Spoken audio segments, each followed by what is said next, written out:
Little bit of breaking news coming out. We'll get to our weather almanac here in just a little second, but August 24th will also be known as the day Charlie Watts died. The news coming out just a little bit after the noon hour. Charlie Watts, 80 years old, of course, the legendary drummer for the Rolling Stones, part of the original group with Keith Richards, Mick Jagger, Brian Jones. And great story goes that the three of them actually thought Charlie was too good to stay with the band. They did not expect Charlie Watts to ever stay with them because he was so good and such a renowned drummer and wonderful jazz musician at that time. They asked him if he wanted, come play with us, let's just see what happens. Just try this thing out called the Rolling Stones.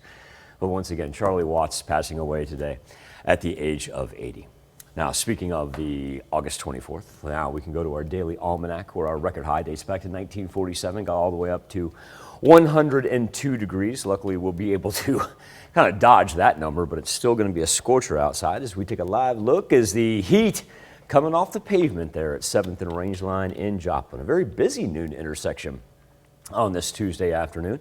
Already feeling like it's 98 degrees. Now we're going to dive into our humidity and our wind here in just a little bit. The humidity is actually not too bad right now, but the wind is playing a key factor as it's coming in at a sustained 16 miles per hour. So these are actual temperatures. We're still sitting in 89s in Pittsburgh and Lamar. We're up to 92 in Chanute, and let's go 90 in Neosho. Miami and Grove are interesting because they were actually some of our lowest spots here this morning. They were hovering right at the 70-degree mark. So we've seen a 21, 22-degree increase from there as compared to probably about a 13, 14-degree increase in some of our warmer places pre-sunrise. And of course, we've got the heat advisory. Now, I point out Miami and Grove, and you'll notice Ottawa and Delaware County are our lone two counties that are not part of the heat advisory. Now, you can take that up with the National Weather Service coming out of Tulsa, because I'm going to go ahead and tell you no matter where you are in the 4 states today, it is going to be a scorcher as the advisories once again now last from South Dakota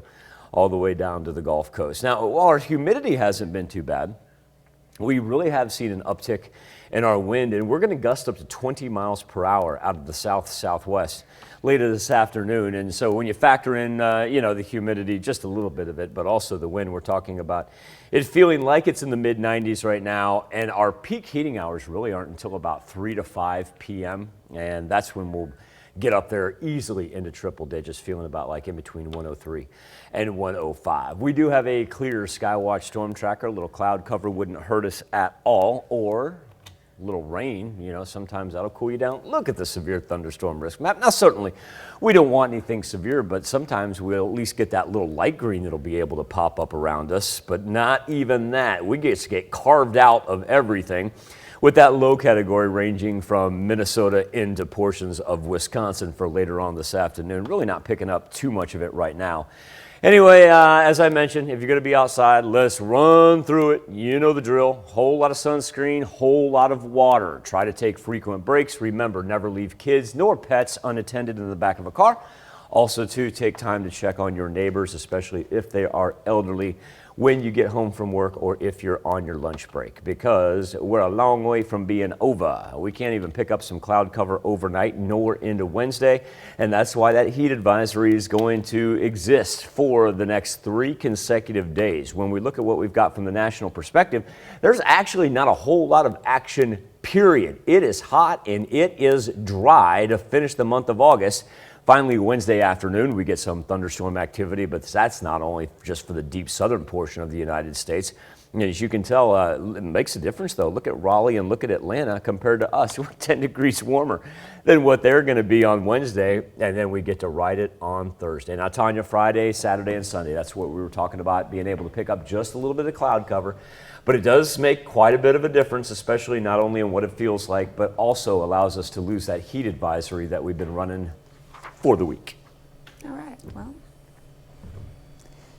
it is what it is. August is going to be hot. It's supposed to be hot, and it's hot. Tis indeed. Tis indeed. I got a feeling we're going to have another jump up here in September, too. Don't say that. All right.